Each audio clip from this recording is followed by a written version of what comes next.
The desert sun hammered down on the jagged peaks of Kunar province like the fist of an angry god.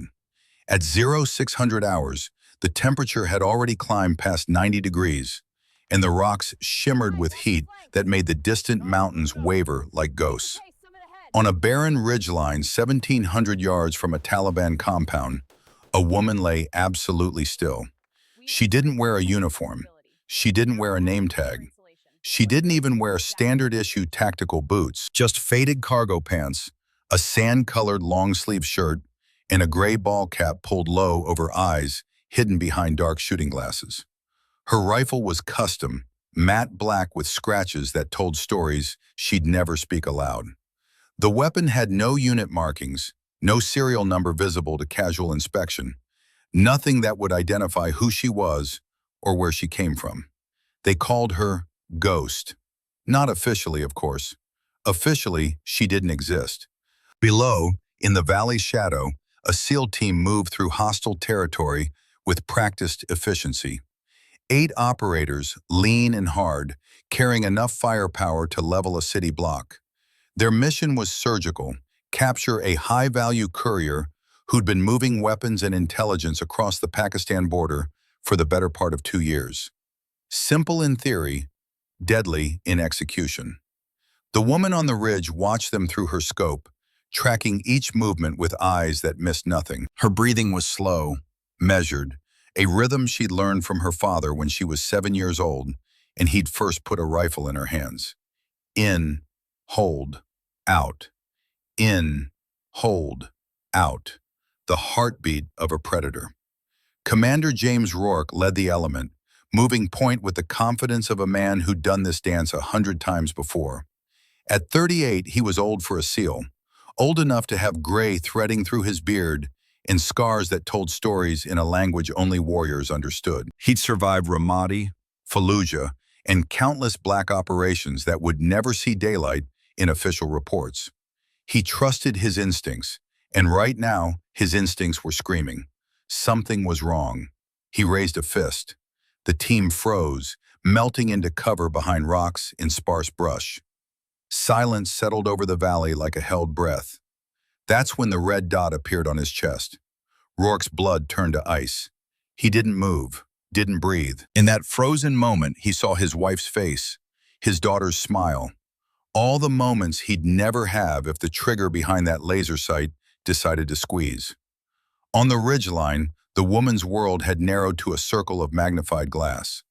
Through her scope, she could see the enemy sniper, a professional shooter positioned in the rocks 1,400 yards to the northeast. The angle was wrong, the wind was shifting, and the target was partially concealed behind ballistic glass that would deflect anything but a perfect shot.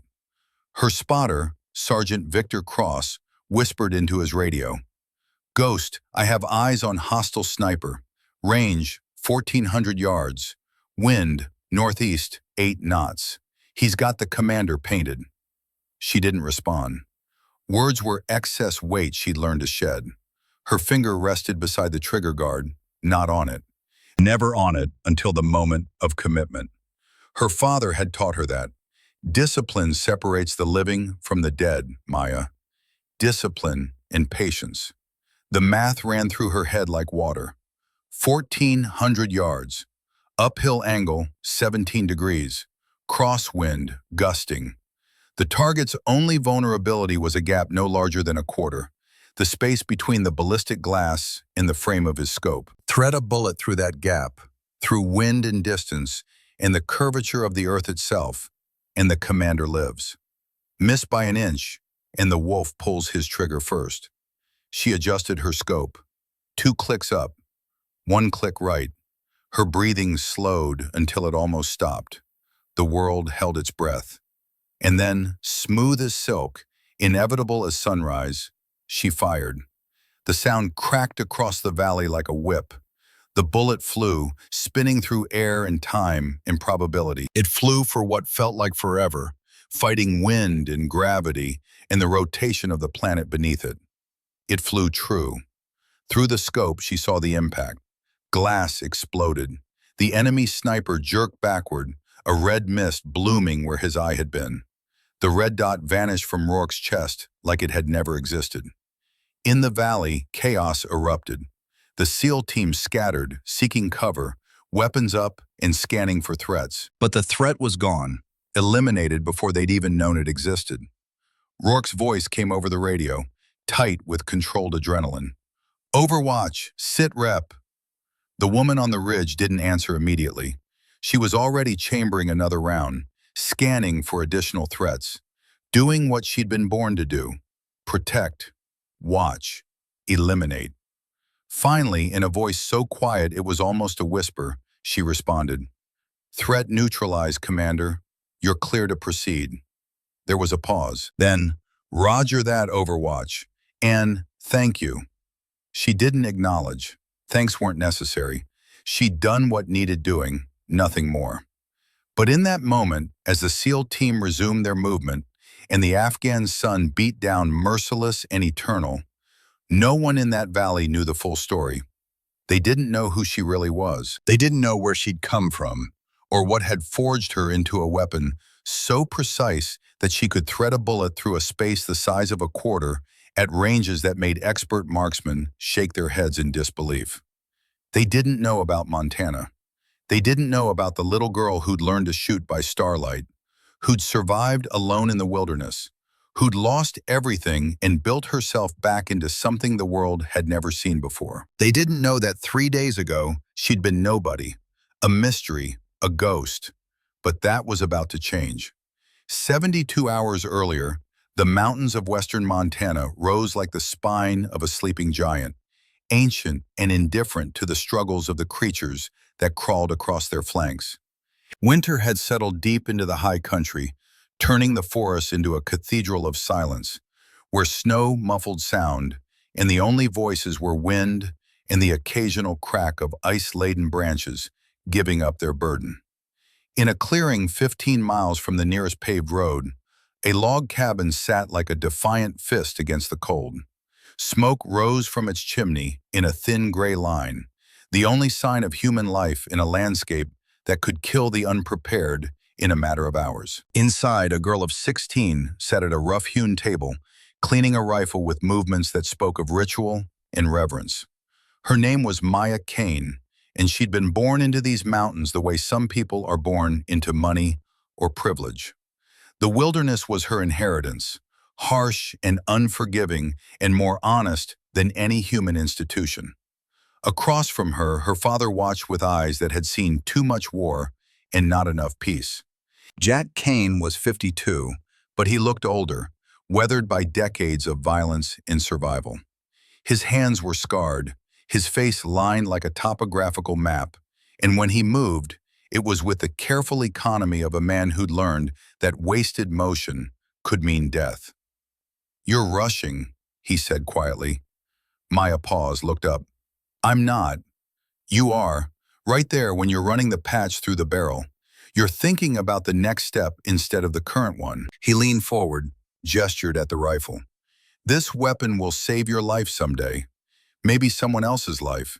It deserves your full attention." She nodded, started again. Slower this time. Deliberate. Jack watched for a moment, then stood and walked to the window. Outside, snow was beginning to fall again, fat flakes drifting down like ash from a distant fire. He'd built this life for his family, carved it out of wilderness and solitude after he'd come back from Vietnam with holes in his soul that the VA couldn't patch and the Army couldn't understand. His wife Sarah had understood. She'd been an Army nurse, had seen enough shattered men to recognize the damage, and instead of trying to fix him, she'd simply given him space to heal at his own pace.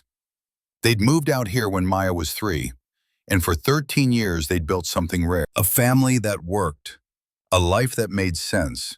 Then cancer had come, quiet and vicious, and taken Sarah in 6 months. That was 2 years ago. Maya had been 14, old enough to understand loss, young enough for it to carve channels in her soul that would never quite heal.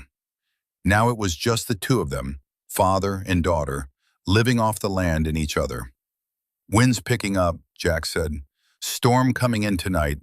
Big one. according to the radio. Maya finished reassembling the rifle, worked the bolt to check the action.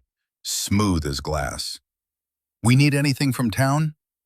Wouldn't make it back before the storm hits. We're good for supplies. He turned from the window, studied his daughter. She'd grown tall, lean, with her mother's dark eyes and his own stubborn jaw. She could track a deer through snow, could read weather in the taste of the air, could shoot well enough to put food on the table at ranges that made his old sniper instructors look like amateurs.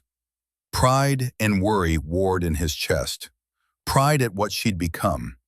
Worry at what the world would do to her when he was gone. Maya, he said, come here. She set the rifle aside, joined him at the window.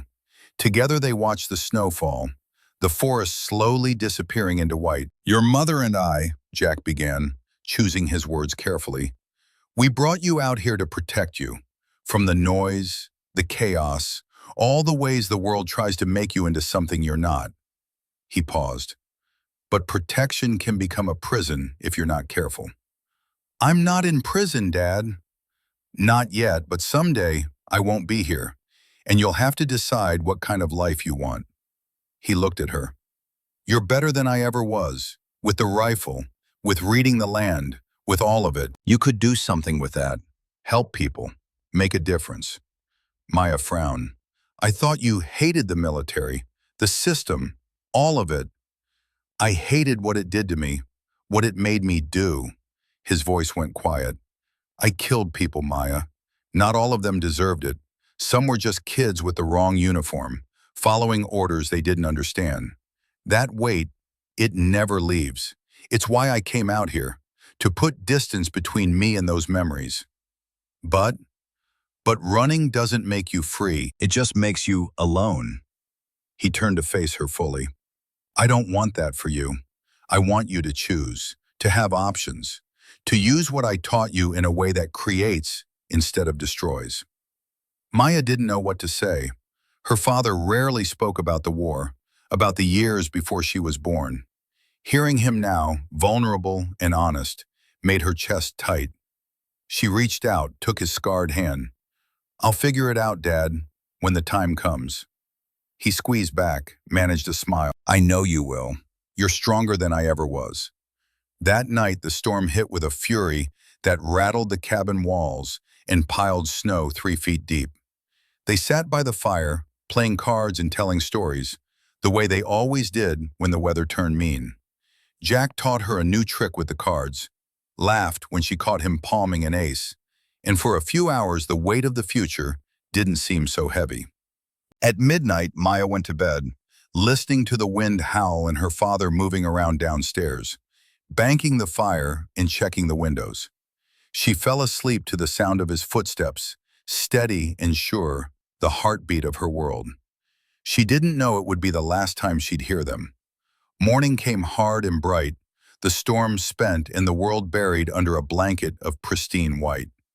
Maya woke to silence, the kind of deep quiet that only comes after heavy snow. She dressed quickly, expecting to find her father already up, coffee made, planning the day's work of digging out.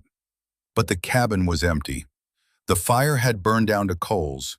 His boots were gone, his heavy coat missing from the hook by the door. A note on the table, written in his careful hand. Heading to town for supplies before the roads get worse. Back by dark. Stay warm. Love, Dad. Maya frowned. They'd agreed last night they had enough supplies. Why would he risk the roads now? She looked out the window. Fresh tire tracks led away from the cabin, already starting to fill with blowing snow. Something in her gut twisted, a premonition she couldn't name. The day passed slowly. She kept busy, splitting wood, checking traps, trying not to watch the clock. Dark came early in winter, and by 5 o'clock the light was fading and her father still hadn't returned. At 6 she heard the sound of an engine, relief flooding through her. But it wasn't their truck. It was a sheriff's cruiser, moving slow up the access road. Maya met the deputy at the door, already knowing, already feeling the world tilt beneath her feet. Miss Kane? The deputy was young, uncomfortable, his hat in his hands. "I'm afraid there's been an accident." The words that followed were noise, black ice, jackknife semi, impact at highway speeds. Dead at the scene, her father was gone. Just like that, between one breath and the next, gone. The deputy kept talking, something about arrangements and social services and foster care. But Maya had stopped listening. She was 16, legally a child, legally someone else's problem now. Except she'd never been anyone's problem but her own. That night, after the deputy left with promises to return in the morning with official people and official forms, Maya sat at the table where she'd cleaned rifles with her father, where they'd played cards just hours before. The cabin was silent except for the crackle of the fire and the hollow echo of her own breathing. She didn't cry. Tears were for people who had time for grief, and she didn't have that luxury. The system would come for her tomorrow, would try to put her in a box labeled orphan, label her damaged, independent, and in need of saving. But Jack Kane hadn't raised a victim. He'd raised a survivor. Maya stood, moved through the cabin with purpose. She packed a rucksack with essentials: clothes, fire starter, water purification tablets, first aid kit. She took her rifle, the Remington 700 her father had given her on her 14th birthday. She took the photographs of her mother, the few pieces of jewelry Sarah had owned. She took her father's bronze star, still in its case, and his old compass, the one he'd carried in Vietnam. She took everything that mattered, which wasn't much. At dawn, before the social workers could arrive, before the system could wrap its well-meaning tentacles around her life, Maya Kane walked into the Montana wilderness and disappeared. She was 16 years old, alone, and more free than she'd ever been. The first 6 months were the hardest. Winter in the high country wasn't forgiving, and even with all her father's training, there were nights when she huddled in makeshift shelters, shaking with cold, wondering if she'd wake up the next morning. She trapped rabbits and squirrels, fished in ice-cold streams, moved from one abandoned hunting cabin to another, always staying ahead of anyone who might be looking. But no one looked very hard. One more troubled kid in the system, one more file that got closed and forgotten. She was a ghost, and ghosts don't leave forwarding addresses. Spring came, and with it, a kind of peace. Maya found rhythms in the wild, patterns of movement and survival that felt more honest than anything civilization had offered. She hunted deer and elk, not for sport, but for sustenance, and every shot she took was a prayer to her father's memory. Never waste ammunition. Never take a shot you can't make. Respect the animal, respect the weapon, respect yourself. By summer, she'd ranged across half of Montana, following game trails and seasonal patterns. She avoided towns, avoided people, content in her solitude. At night, she'd lie under stars so bright they seemed close enough to touch, and she'd think about her father's words, about choice, about using what she'd learned to create instead of destroy. She just didn't know how yet. 2 years passed in the wilderness. Maya turned 18 alone, marking the day by making a shot her father would have been proud of. A bull elk at 800 yards through shifting wind. She field-dressed the animal with practiced efficiency, took what meat she could carry, and left the rest for the scavengers. The circle of life, honest and brutal. The underground shooting competition found her, not the other way around. She'd been passing through tribal land in Arizona, lean and hard from wilderness living. She'd stopped at a gas station to trade some furs for cash, and overheard 2 men talking about a long-range contest happening that weekend. Big money, they said. No questions asked. Maya normally avoided anything that involved crowds, but something about it pulled at her. Maybe it was the challenge. Maybe it was the memory of her father, teaching her to thread bullets through impossible spaces. Maybe it was just the need to test herself against something other than survival. She showed up at the coordinates they'd mentioned, a stretch of desert that looked like the surface of Mars, all red rock and brutal sun. 50 shooters had gathered, mostly men, mostly hard cases with expensive rifles, and attitudes to match. They took one look at her, this lean girl with a battered rifle and no sponsorship patches, and wrote her off immediately. The organizer, a cartel lieutenant running the competition as a front for money laundering, almost didn't let her register. "Entry fee is 500 cash," he said, looking her up and down. "You got that, sweetheart?" Maya pulled a roll of bills from her pocket, money she'd saved from trapping and trading. She counted out 500, placed it on the table. "I'm in." He shrugged, took the money. "Your funeral." The competition was brutal. Targets at 1,000 yards, then 1,200, then 1,500. Wind that shifted like a living thing. Heat shimmer that made the targets dance. Shooters dropped out one by one, unable to compensate for the variables. Maya shot like she'd been born to it. Each round was a meditation, a conversation between her and physics and fate. She didn't just hit targets, she dominated them. Standing shots that other shooters couldn't make prone. Win calls that seemed like witchcraft. By the final round, the crowd had gone quiet, watching this nobody girl make shots that shouldn't be possible. The last target was set at 1,600 yards, an impossible distance even for professionals. The target was a steel plate 12 inches across, barely visible through the heat waves. The best previous shot had been a miss by 3 inches. Maya settled into position, felt the wind on her face, tasted dust and possibility. She thought of her father, somewhere in whatever comes after, watching. She thought of her mother and the cabin and everything she'd lost. Then she cleared her mind and fired. The bullet flew for what seemed like an eternity. The crowd held its breath. And then, clear and unmistakable, the ring of steel on steel. Dead center. The silence that followed was profound. Then chaos erupted. People shouting, arguing, demanding to see her rifle for signs of modification or cheating. The organizer stared at her like she was something supernatural. "What's your name?" he demanded. "Doesn't matter," Maya said quietly. They tried to give her the prize money, $50,000 in cash, enough to change her life, buy a future, settle somewhere permanent. She looked at the money, at the expectant faces, at the cartel lieutenant who ran this whole operation. She thought about what her father had said about using her skills to create, not destroy. This money was blood money, laundered through violence and suffering. "Keep it," she said. "What?" "I didn't come here for money. I came to see if I could make the shot." She picked up her rifle, turned to leave. "I made it. That's enough." She walked away without looking back, leaving $50,000 on the table and a crowd of stunned shooters in her wake. But someone was watching, someone who recognized what she was, what she could become. He waited 3 weeks before approaching her. By then, Maya had drifted north into Nevada, working night shifts at a roadside diner and sleeping in her truck. It was honest work, paid cash, and kept her off any official radar. The man walked into the diner at 2 in the morning, the only customer in a place that catered to long-haul truckers and insomniacs.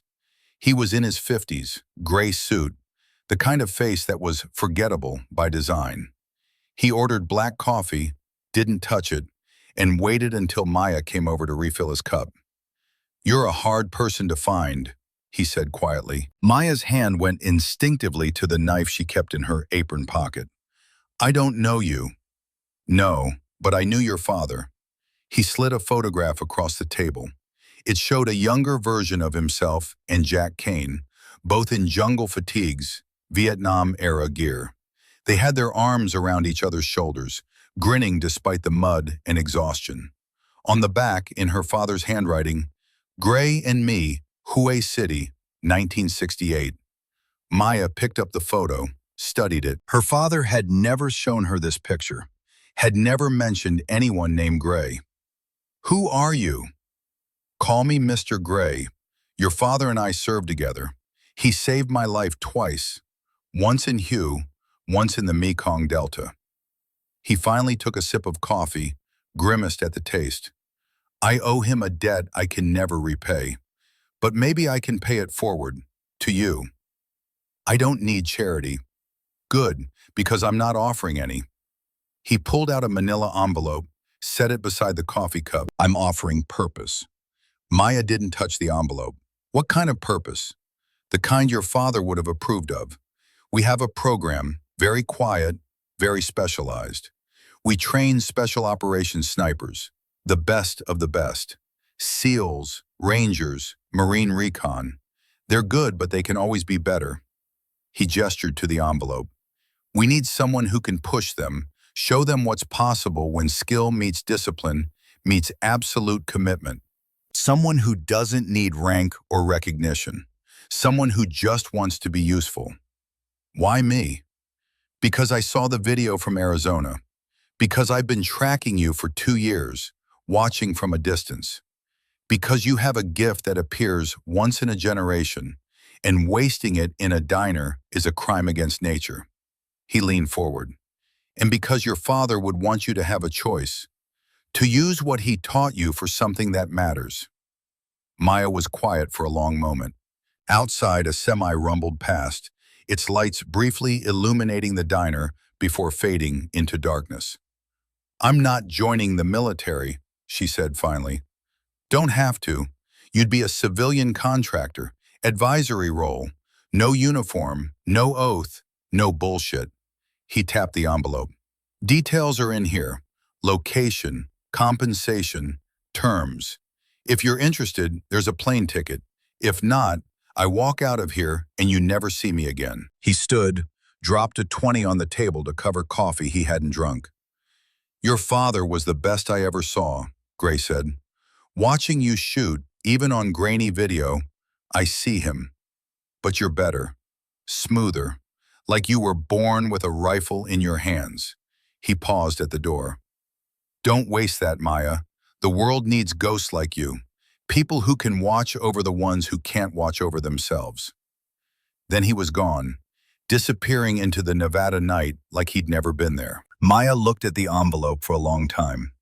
Then slowly, she opened it. Inside were photographs of elite military facilities, sniper training programs, classified briefings on enemy capabilities.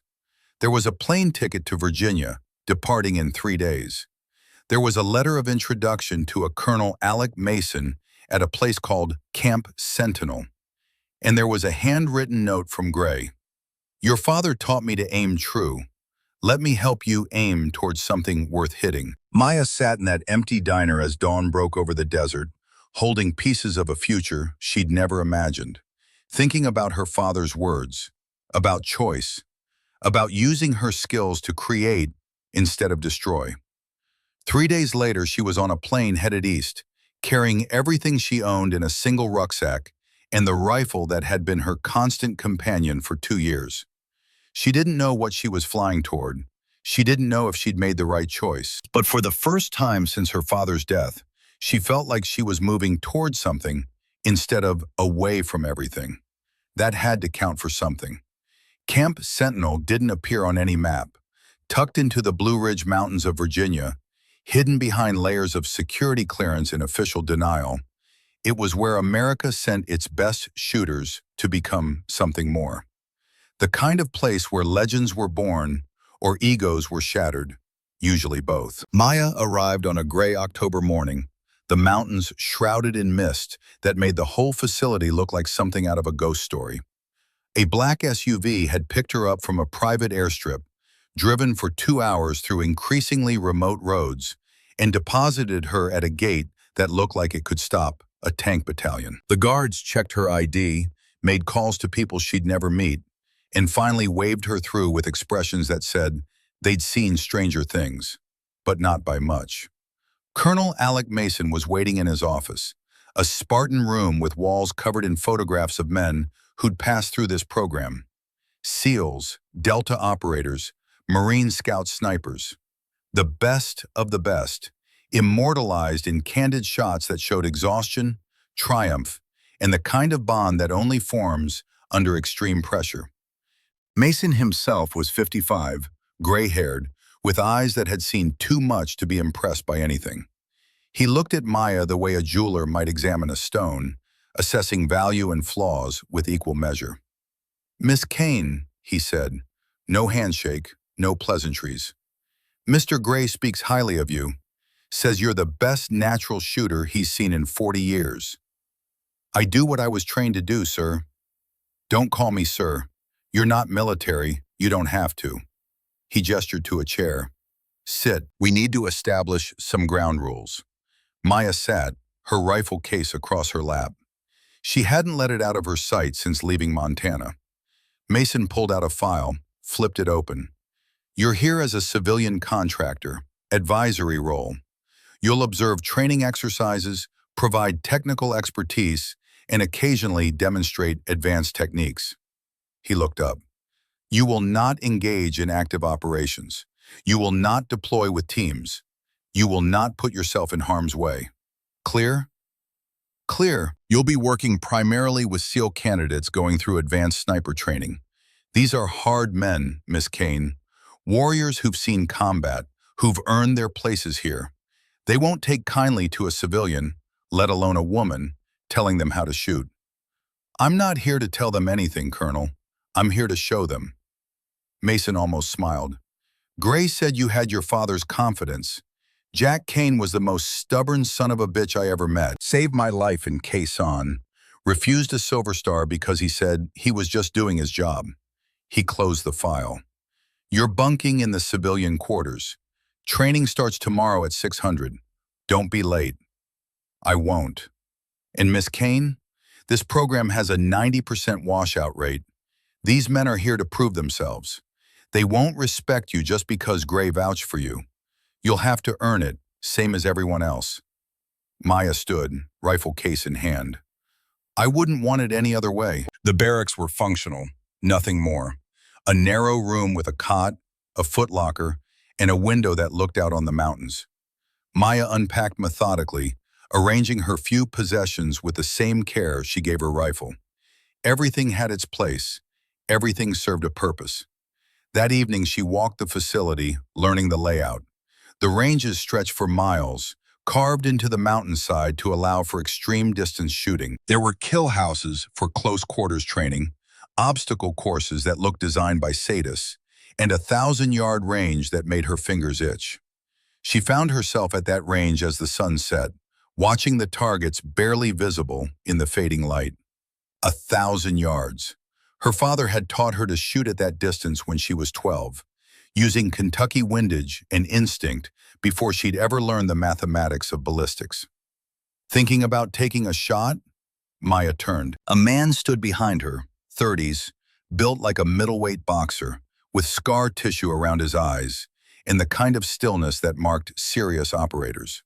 He wore fatigues with a seal trident on his chest, sergeant stripes on his sleeve. "Just looking," Maya said. "Sergeant Victor Cross." He didn't offer his hand. "You the civilian contractor we were briefed about?" "Maya Kane." Cross looked her up and down, not aggressive but not friendly either. "Gray's project, the Wonder Girl, who's supposed to show us how it's done."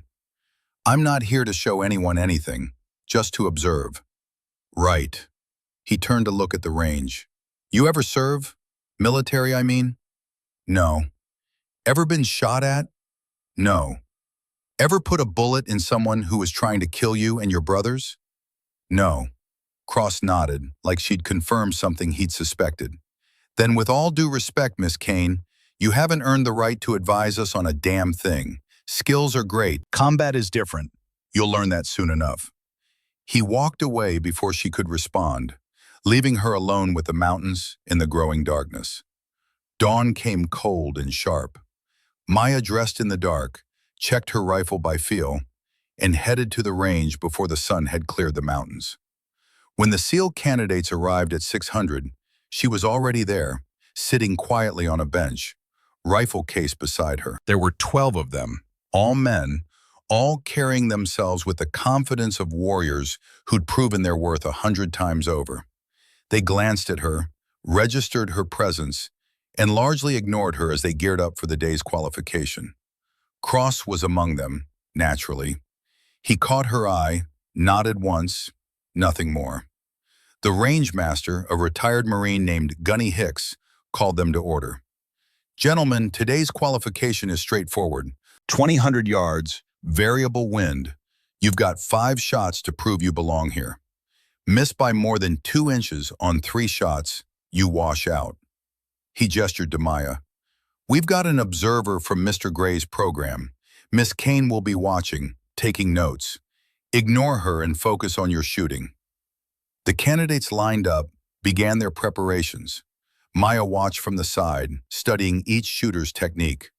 Most were good, better than good. They knew their equipment, understood ballistics, could read wind and mirage. But there was a mechanical quality to their shooting, like they were following a checklist instead of feeling the shot. One by one, they took their turns.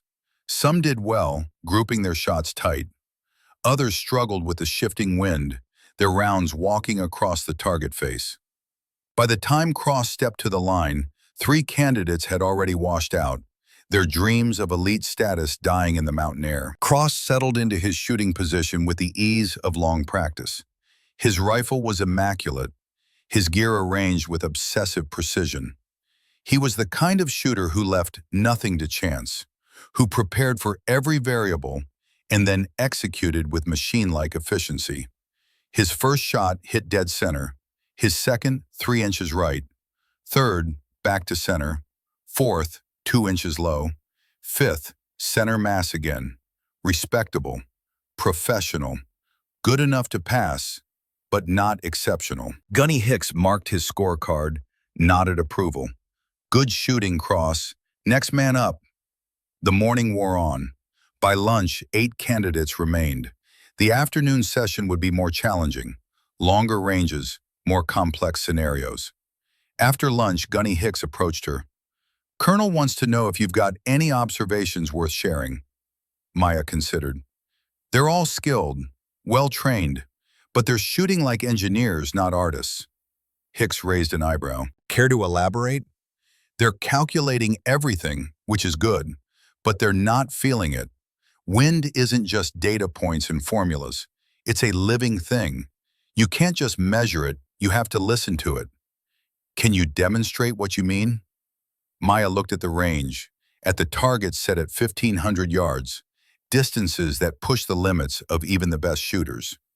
If you want me to. I do.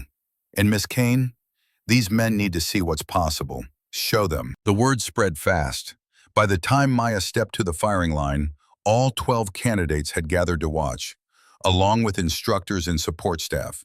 She could feel their skepticism like a physical weight, could hear the quiet muttering about civilians and show-offs.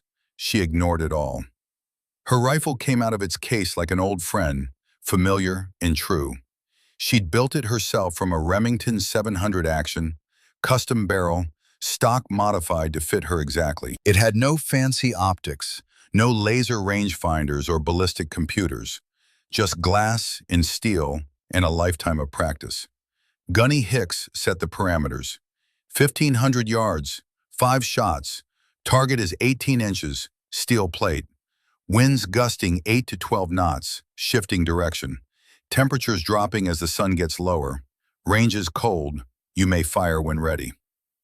Maya settled into position, feeling the earth beneath her, solid and eternal. She didn't rush to her scope, didn't immediately start calculating.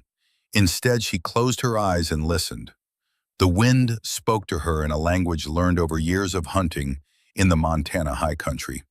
She could hear it moving through different layers of air, could feel the subtle shifts in pressure and temperature.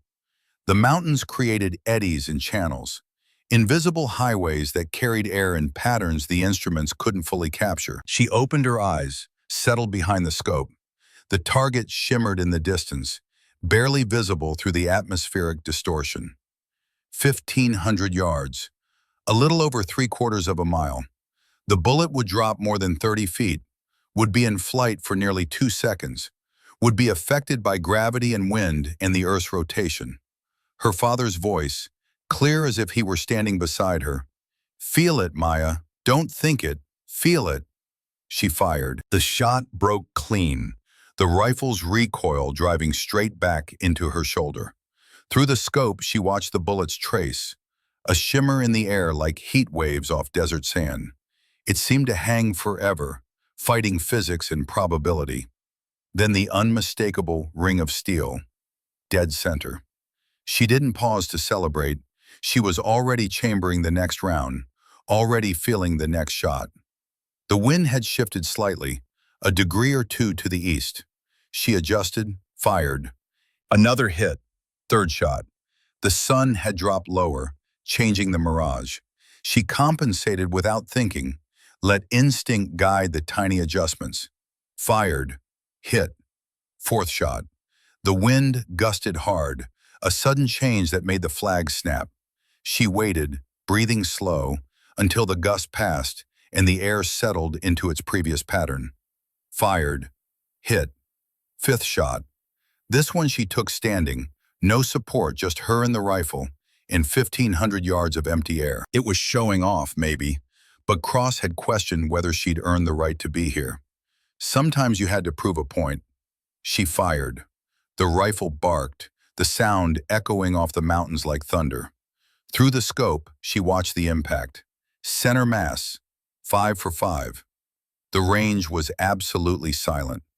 Maya safed her rifle, stood, and turned to face the assembled candidates. She didn't smile, didn't gloat. She simply met their stares with calm certainty. That, Gunny Hicks said quietly, is what possible looks like. Cross stepped forward, his face unreadable. For a long moment, he just looked at her, reassessing everything he'd assumed. "You shoot like that every time?" he asked. "Every time I need to. Anyone can get lucky once." Maya chambered another round, turned back to the line. "Pick a target." Cross pointed to a smaller plate, maybe 12 inches across, set at 1,600 yards. "That one." She didn't hesitate, settled, felt the wind, fired. The bullet flew true, hit. "Again," Cross said, pointing to an even smaller target at 1,700 yards. She shot. Hit. "Jesus Christ," someone muttered. Cross held her gaze for a long moment, then did something that seemed to cost him. He nodded, a single, sharp movement that conveyed respect earned against his will. "I was wrong about you," he said. "You haven't bled with us, but you can damn sure shoot." That evening, Maya sat alone in the mess hall, eating without tasting, processing the day's events. Cross approached, carrying 2 cups of coffee. He set one in front of her, sat down across the table without asking permission. "You don't talk much," he observed. "Words are overrated." "Your old man teach you that?" Maya looked up, met his eyes. "Among other things." Cross sipped his coffee, grimaced. "This stuff could strip paint." "Anyway, I wanted to say something. What I said yesterday about not earning the right to advise us, that was out of line. You believed it. I did, maybe still do, a little." He leaned back. "But skill matters, and what you did today, that wasn't luck, that was mastery." He paused. "I lost my brother in Fallujah. IED took him and 3 other Marines. I became a sniper because I never wanted to miss, never wanted to fail to protect my guys because I couldn't make a shot. I'm sorry about your brother. He was a good man, better than me." Cross stared into his coffee. "Point is, when I saw you shoot today, I recognized something. My brother had it, this absolute certainty when he acted, like he could see outcomes before they happened. You've got that. I don't know where it comes from, but it's real." Maya was quiet for a moment. "My father used to say that fear tells you the truth. Most people run from it. But if you listen, really listen, it shows you what matters, what you can't afford to miss." Smart man. He was, until he wasn't there anymore.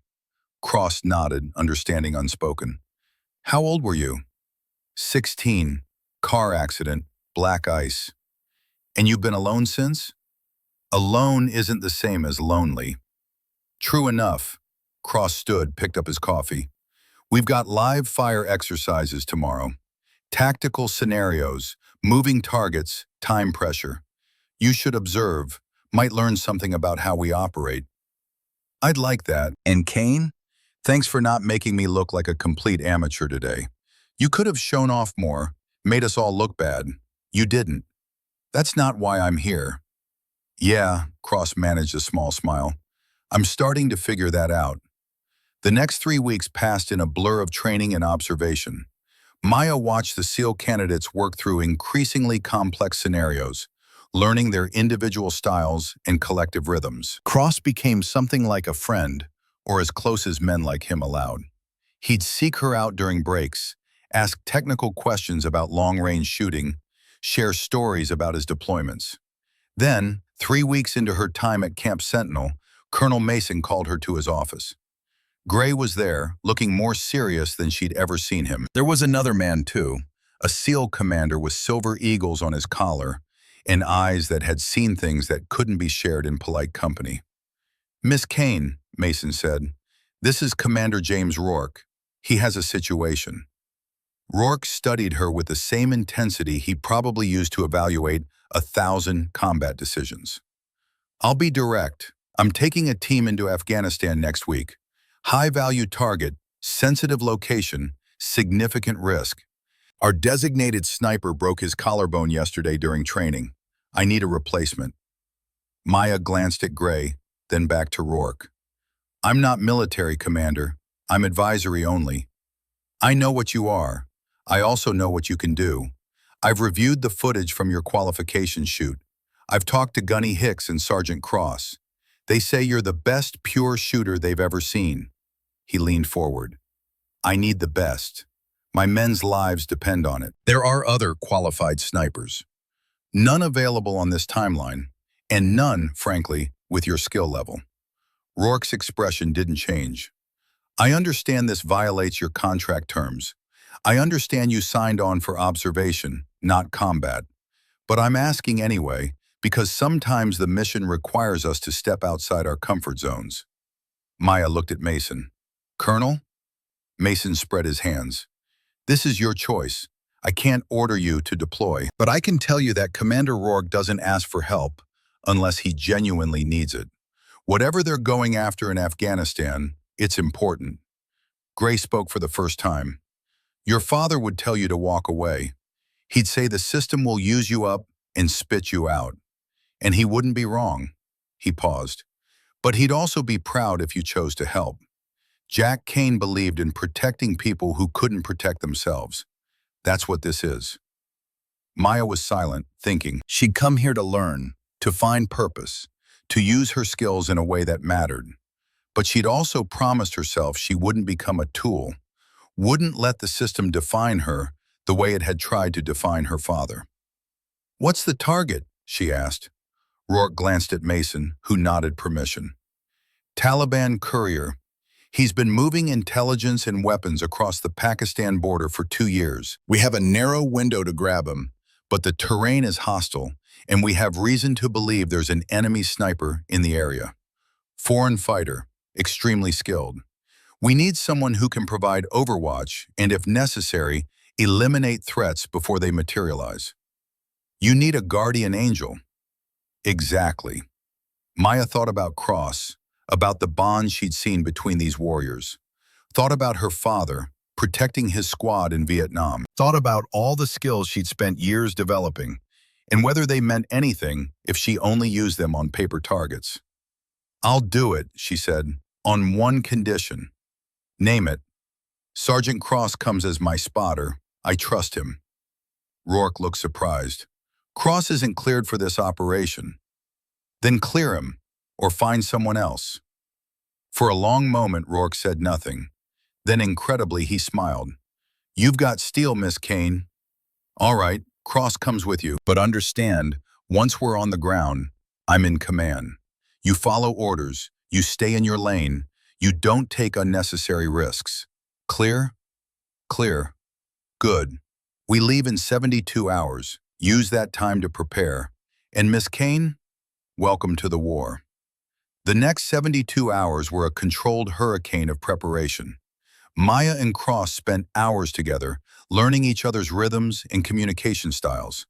They practiced range estimation, wind calling, Target identification. They developed a shorthand language of gestures and minimal words, the kind of efficiency that could mean the difference between success and catastrophe. On the last night before deployment, Maya sat alone in her quarters, cleaning her rifle one final time. Cross knocked, entered carrying 2 bottles of water. "Thought you might want company," he said. "Night before a deployment, it helps to not be alone with your thoughts." "Thanks." He sat on the footlocker, watched her work. "You nervous?" "Should I be?" "Most people are. First time in combat, it's natural." Maya considered that. "I'm not afraid of the shooting. I'm afraid of freezing, of hesitating when it matters." "Your father ever tell you about combat?" "Some. He said the first time is always the hardest, not because of the danger, but because of the weight. Taking a life, even when it's necessary, it changes you." Cross nodded slowly. "He wasn't wrong.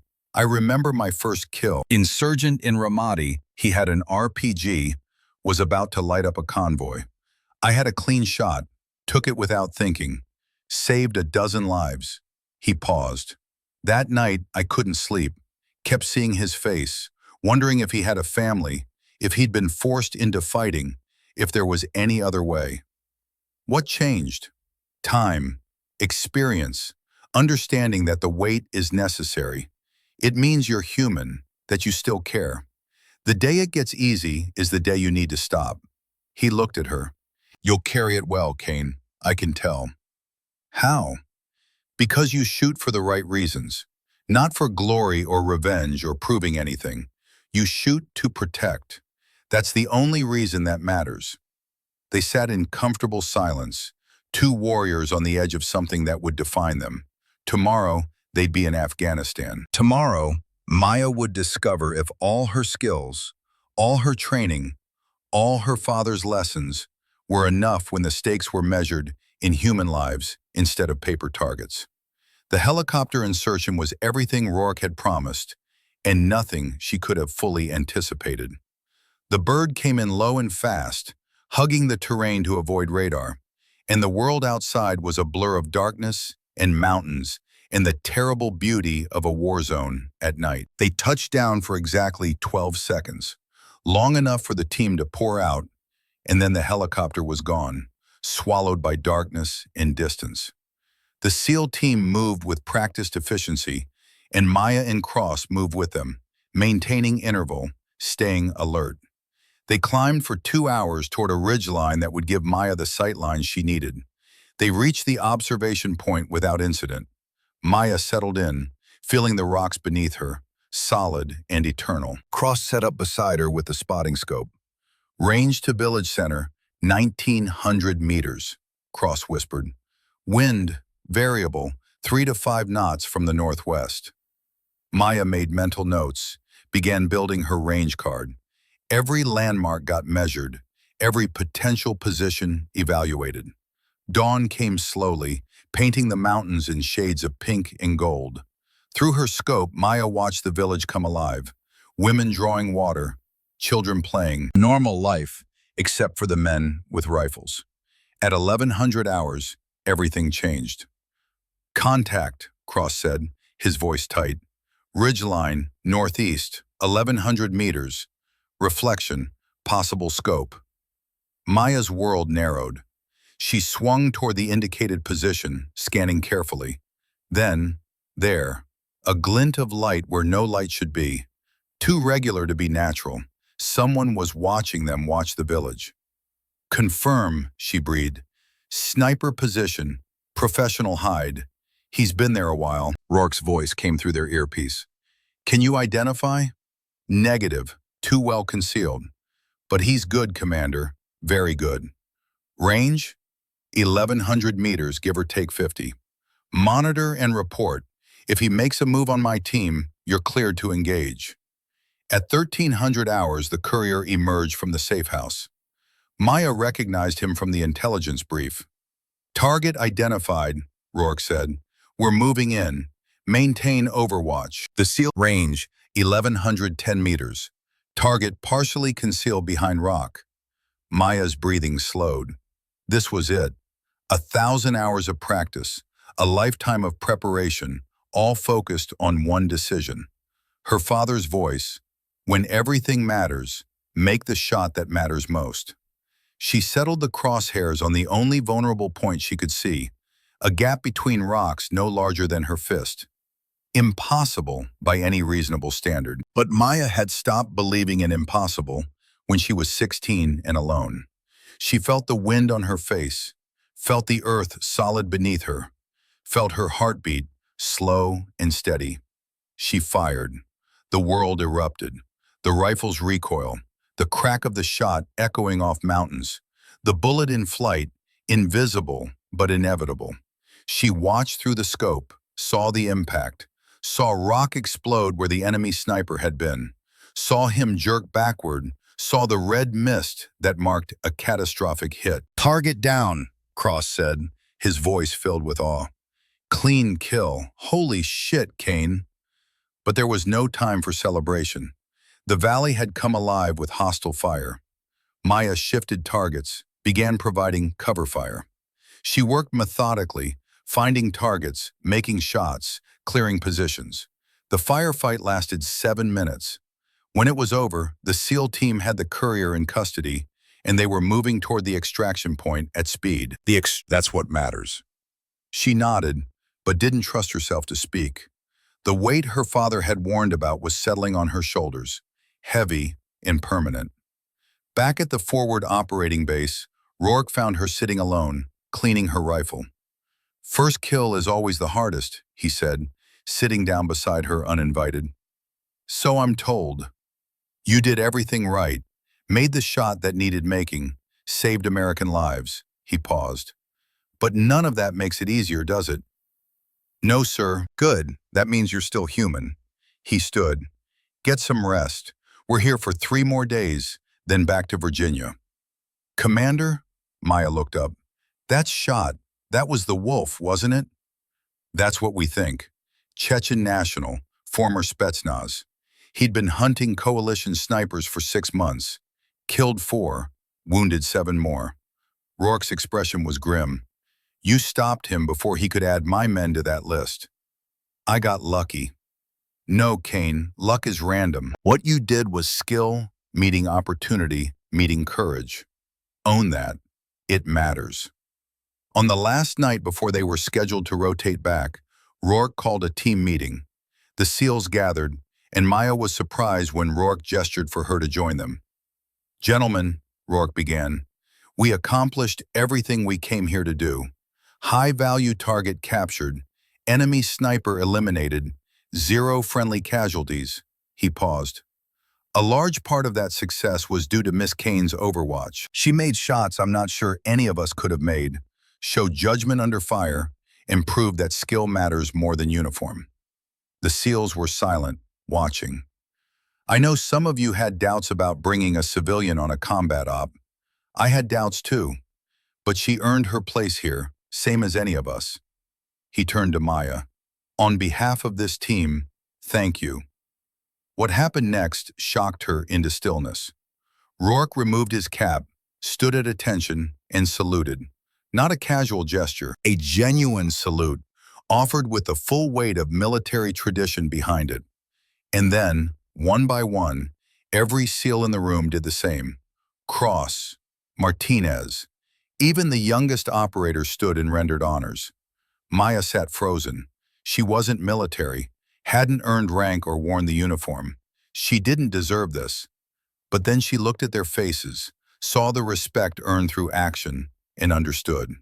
This wasn't about rules. This was about warriors acknowledging another warrior. She stood slowly, faced Rourke. She didn't return the salute, couldn't as a civilian. But she nodded, a gesture of acknowledgement and gratitude and mutual respect. "Thank you, Commander," she said quietly. "But I didn't do it for recognition. I did it because good people deserve to come home." "I know," Rourke said. "That's why it matters." The moment held, crystalline and perfect, and then the team relaxed and the tension broke into laughter and camaraderie. But Maya would remember that salute for the rest of her life. The flight back to Virginia gave Maya time to process everything. When they landed, Colonel Mason was waiting. He greeted the team professionally, then pulled Maya aside. "Mr. Gray wants to see you," Mason said. Gray stood when she entered his office, studying her with those eyes that saw too much. "Welcome back," he said. "I heard you did well." "I did my job." "You did more than that." Commander Rourke's after-action report is glowing. He's requesting you for future operations, once you assign to his team permanently. Maya sat down, suddenly exhausted. "What did you tell him?" "That it's your decision, not mine." Gray moved to the window. "But I need you to understand something. What happened this week, that's just the beginning. If you say yes to Rourke, you're saying yes to a life in the shadows. No recognition, no glory, no normal future. You'll be a ghost, moving between operations, always watching, always ready to kill. You make it sound like a prison sentence, isn't it?" He turned to face her. "Your father walked away from this life because it was eating him alive. He chose peace over purpose. He also told me to find my own path. And is this it?" Maya was quiet for a long time. She thought about the salute, about Cross's friendship, about the feeling of purpose she'd found in that valley. "I don't know if this is my path," she said finally, "but I know that this week I made a difference. I saved lives. That has to mean something." "It does, but meaning isn't the same as happiness. Maybe happiness is overrated." Gray almost smiled. "You sound like your father, stubborn to the core." He handed her a folder. "Colonel Mason has authorized a commission, Lieutenant, Special Operations. You'd have rank, legitimacy, access to resources." Maya opened the folder, saw the paperwork, the promise of structure and belonging. She closed the folder without reading further. "I'm declining." "Why?" "Because the uniform would change what I do. I'm more useful without it." She stood. "My father refused 3 commissions. He always said he served the mission, not the rank. I understand that now." Gray nodded slowly. "He'd be proud of you, and probably furious that you're making the same stubborn choices he did." "Probably." "So what will you do?" Maya looked out the window at the training ranges, the mountains beyond. "I'll keep doing what I'm good at. Watching, protecting, being ready when someone needs a guardian they can't see. And when they stop needing you, then I'll find someone who does." The next year established a pattern. Maya would return to Camp Sentinel for periodic training. Then Rourke would call, and she'd deploy to Afghanistan or Syria or some other corner of the world where wars were fought in silence. Cross became her regular spotter, the partnership evolving into something deeper than friendship. The kind of bond that forms between people who've trusted each other with their lives repeatedly. They were drinking coffee one evening at Camp Sentinel, 6 months after that first deployment, when Cross asked the question he'd been building toward. "Why do you do this, Kane? Really?" "I'm good at it." "That's not a reason. That's a skill." He leaned forward. "You could walk away tomorrow. Why keep deploying?" Maya considered her answer carefully. "You remember what you told me before that first mission? About your brother, about becoming a sniper so you'd never fail to protect your guys." "Yeah, that's why. Because every time I take a shot that matters, I honor my father's memory. He taught me these skills to help people. This is how I help. Even if it costs you? Especially then. The cost means it matters." Cross shook his head, but he was smiling. "You're either the wisest person I know or the most damaged. Can't decide which. Why not both?" The call that would test everything came 14 months after Maya's first deployment. She was running a training exercise when Colonel Mason appeared. "Kane, you're needed. Grab your gear." 20 minutes later, she was in his office with Rourke and a 3-star general she didn't recognize. "Miss Kane," the general began, "we have a situation. High-level diplomatic convoy in Afghanistan. Intelligence suggests a coordinated attack with professional sniper support.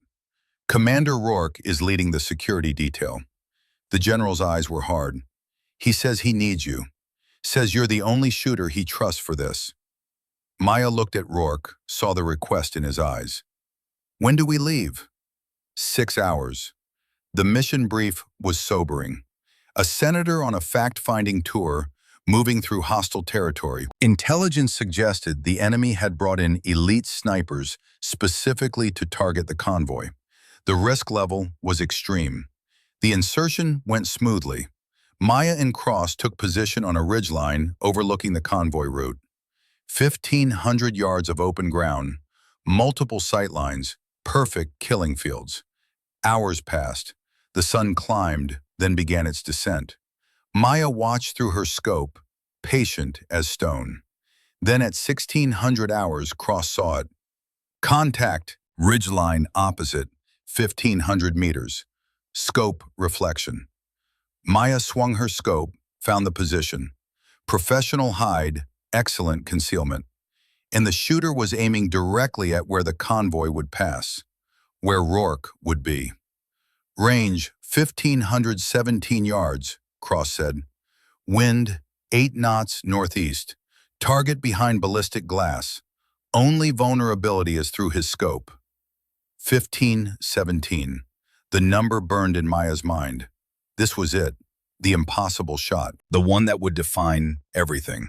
She remembered her father's words. She remembered the red dot on Rourke's chest in the cold open. She remembered why she was here.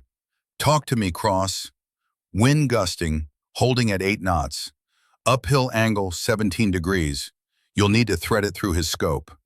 Quarter-inch target at just over 9/10 of a mile. Maya's breathing slowed. The world narrowed to a circle of magnified glass. She could see him now through her scope. Professional shooter. Patient. Deadly. His rifle was aimed, his finger on the trigger, waiting for the convoy. Waiting for Rourke. Maya felt the wind, felt the earth, felt every lesson her father had taught her, every shot she'd made in the Montana wilderness, every moment that had led to this. She adjusted her scope, calculated the impossible mathematics, waited for the wind to settle, and fired. The bullet flew for what seemed like forever. 2.3 seconds of flight time, fighting wind and gravity and doubt. Then, through her scope, she saw it. Glass exploding. The enemy sniper jerking backward. The rifle falling from nerveless hands. Dead before he knew death was coming. Confirmed kill, Cross said, his voice shaking. Through the scope, 1,517 yards. Jesus Christ, Kane, that's impossible. Nothing's impossible, Maya said quietly. Just hard with extra steps. The convoy passed safely below. Rourke never knew how close he'd come to dying. After the mission, as they prepared to leave, Cross approached the enemy sniper's position to recover intelligence. When he returned, his face was pale. Kane, you need to see this. The rifle was custom, professional, but scratched into the stock were 3 letters, J.K., Jack Kane. This was your father's rifle, Cross said quietly, from Vietnam, thought to be lost. Maya's hands trembled. The enemy sniper had been using her father's weapon, the one he'd carried through Hue City, the Mekong Delta, the one Gray had photographed him with. How?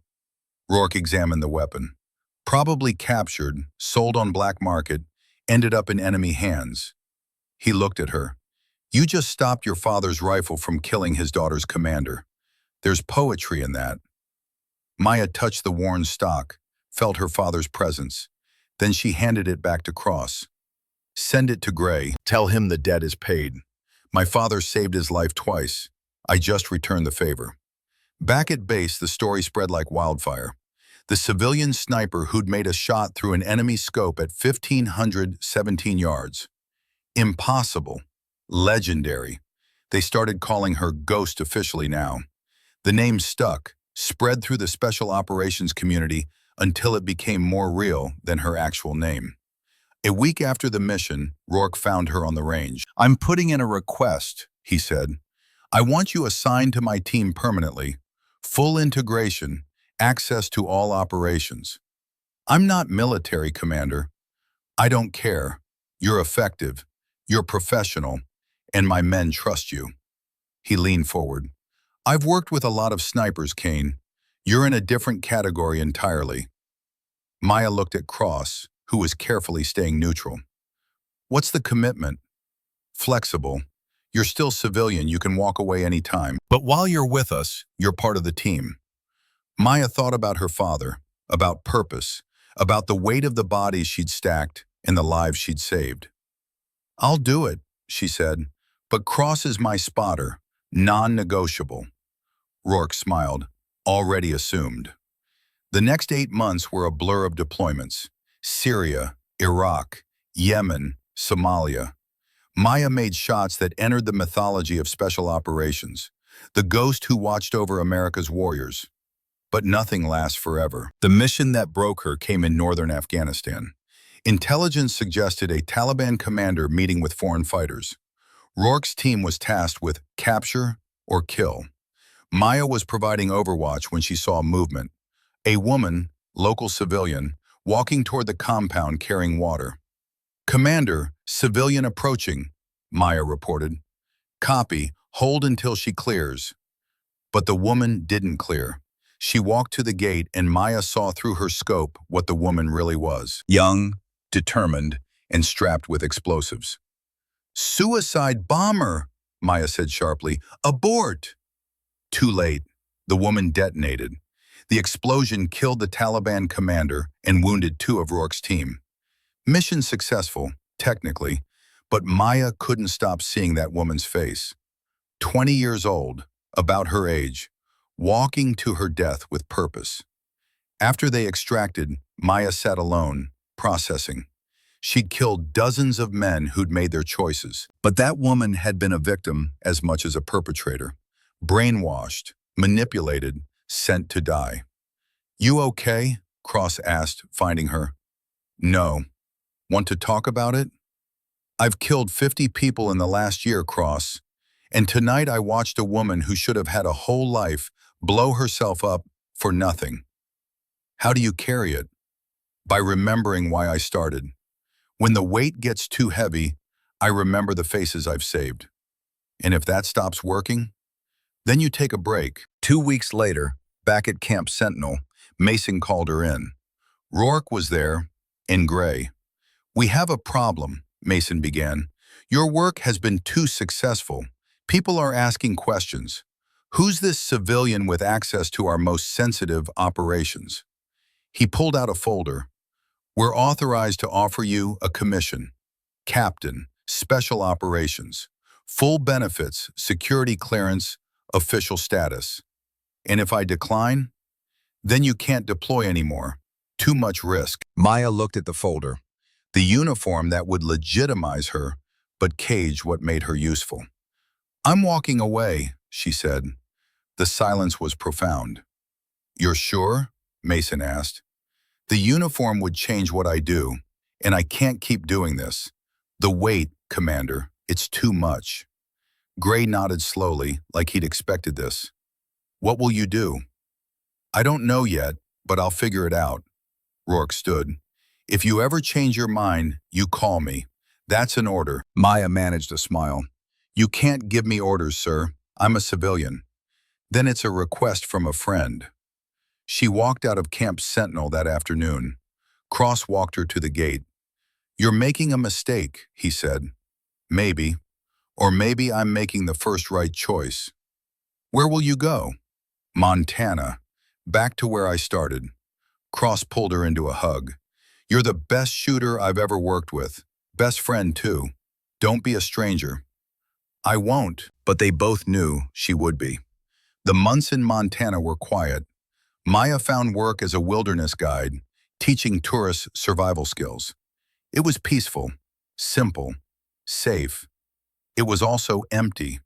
She missed the purpose, missed the feeling of protecting people who needed it, even missed the wait because at least it had meant her life mattered. Then, 9 months after leaving, a package arrived. No return address.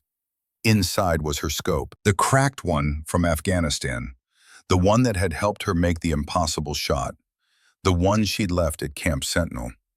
There was a note in Rourke's handwriting. Some things are too important to stay in a trophy case. They belong with the person who made them legendary. Stay safe, Ghost. The world still needs people like you. Maya held the scope, felt its familiar weight, saw the hairline fracture that marked where bullet and glass had met. She remembered the shot, remembered the red dot vanishing, remembered the feeling of having saved lives. And she realized something. Walking away hadn't freed her from the weight. It had just left her carrying it alone. She picked up her phone, dialed a number she'd memorized but never called. Rourke answered on the second ring. Kane? I'm ready to come back. A pause. Are you sure? No, but I'm ready anyway. What changed? I realized that peace without purpose is just another kind of prison, and I'd rather carry the weight with people who understand it. We've missed you. I've missed you too. Can you be here in 3 days? We have a situation. Maya looked around her cabin, at the quiet life she'd tried to build. I'll be there in 2. She began packing. Rifle first, always rifle first. Her father had chosen peace, and that had been right for him. But Maya wasn't her father. She was something different. Something forged in wilderness and combat, in the terrible clarity of looking through a scope and choosing to end a life so others could continue. She was a ghost, a guardian, a weapon pointed at darkness. And for better or worse, that was enough. 3 days later, Maya stood in a briefing room, rifle case at her feet, surrounded by men who'd become her brothers. Rourke greeted her with a nod, cross with a smile, because in the world of shadows and silence, leaving was temporary, but the work was eternal. Someone always needed watching, and Maya had finally accepted that she was the one who'd do it. But the story didn't end there.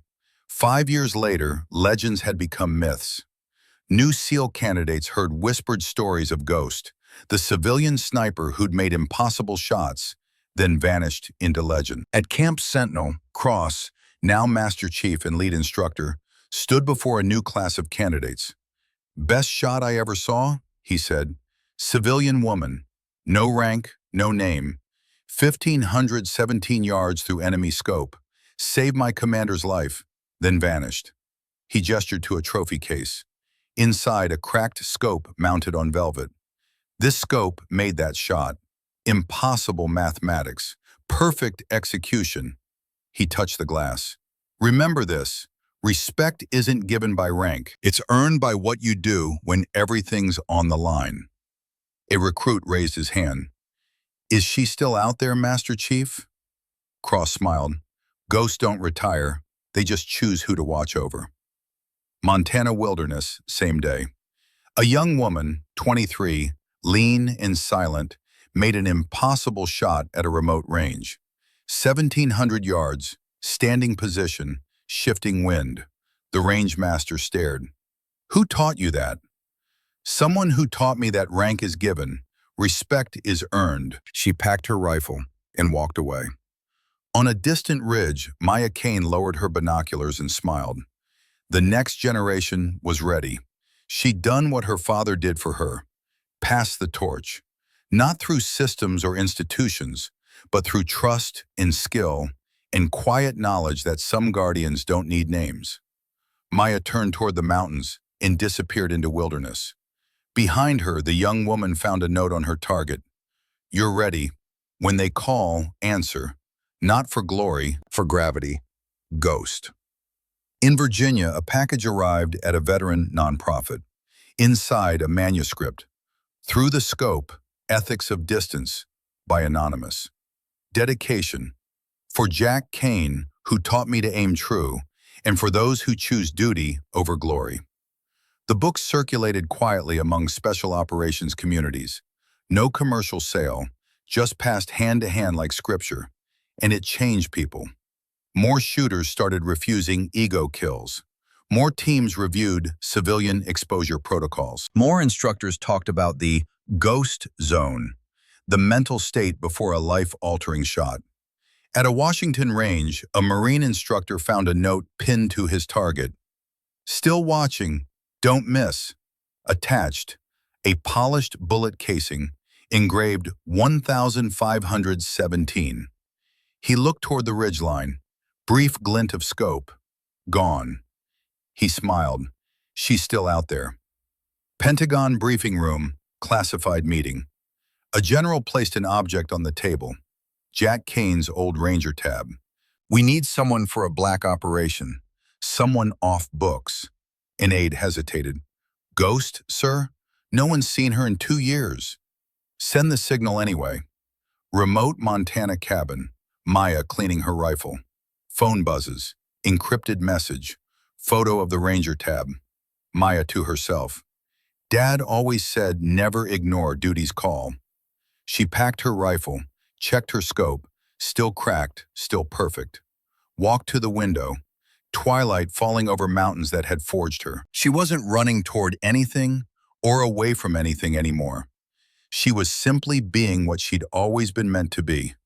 A ghost, a guardian, forever watching, forever protecting, forever deadly at 1,500 yards. The helicopter would arrive at dawn. She was ready.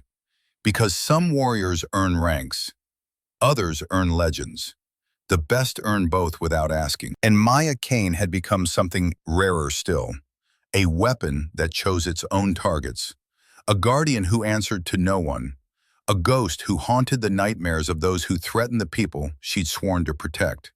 Not through oath or ceremony, but through choice, through skill, through the simple truth that when good people needed protecting, she would be watching, always watching. The mountains stood silent witness as Maya Kane disappeared into legend, one final time, rifle on her back, purpose in her heart, and the weight of 50 lives balanced against the hundreds she'd saved.